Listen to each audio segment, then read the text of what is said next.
Immobile depuis plusieurs jours, le Wakashio a finalement cédé. Peu avant le coucher du soleil, les vagues ont disloqué le vraquier. Et malgré l'agitation qu'a suscité cette séparation, les manœuvres, elles, à ce moment précis, nécessitaient calme et dextérité. La partie arrière est toujours intacte, le récif. Le plus gros morceau du navire, sa ligne détachée, à l'aide d'un tug opérationnel doucement. C'est une opération assez délicate. Ce qui est important dedans, c'est la partie arrière est toujours intacte, qui le récif.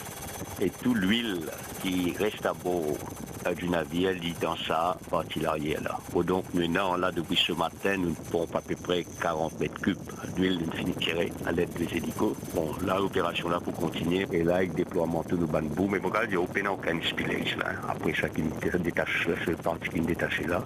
Bon, ça doit courir les couteaux. L'objectif, c'est d'amener de la high cheese.